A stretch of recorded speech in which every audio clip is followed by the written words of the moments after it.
नमस्कार, मी सुरेश सीताबाई किसन सरगर, शिवाजी विद्यापीठ कोल्हापूरचा विद्यार्थी आपल्यासमोर कविता सादर करतोय. माणूस. कवितेचं नाव आहे माणूस. माणूस किती निष्ठुर बनतोय, माणूस किती निष्ठुर बनतोय, माणूस किलाच कायमा फसतोय. वासनेच्या अंधारात काहीही करतोय, वासनेच्या अंधारात काहीही करतोय. प्राणीही नाती जपताना दिसतोय, प्राणीही नाती जपताना दिसतोय. वासनेच्या दुनियेत माणूस सारीच नाती विसरतोय. बापसुद्धा पोरीवर बलात्कार करतोय, बापसुद्धा पोरीवर बलात्कार करतोय. भाऊसुद्धा वहिनीवर वाईट डोळा ठेवतोय, भाऊसुद्धा वहिनीवर वाईट डोळा ठेवतोय. पुतण्यासुद्धा आज वासनेत बुडतोय, पुतण्यासुद्धा आज वासनेत बुडतोय. आई समान असलेल्या काकीकडे वासनेने पाहतोय, आई समान असलेल्या काकीकडे वासनेने पाहतोय. मुलगासुद्धा काकूला उपभोगतोय, मुलगासुद्धा काकूला उपभोगतोय. वासनेच्या दुनियेत सारी नातीच काय, साऱ्या जगाचे भान हरवून बसतोय.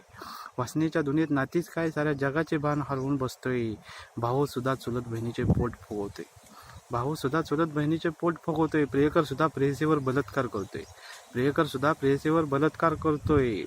क्षणिक सुखासाठी सारी नातीच विसरतोय, क्षणिक सुखासाठी सारी नातीच विसरतोय. वासनेच्या दुनियेत एवढा कसा काय खालच्या स्तराला जातोय, वासनेच्या दुनियेत एवढा कसा काय खालच्या स्तराला जातोय.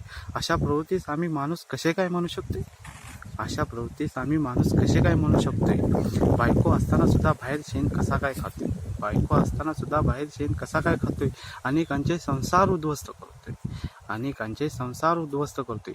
अशा प्रवृत्तीस आम्ही राक्षसाची उपमा देऊन राक्षसाचा अपमान करतोय, अशा प्रवृत्तीस आम्ही राक्षसाची उपमा देऊन राक्षसाचा अपमान करतोय.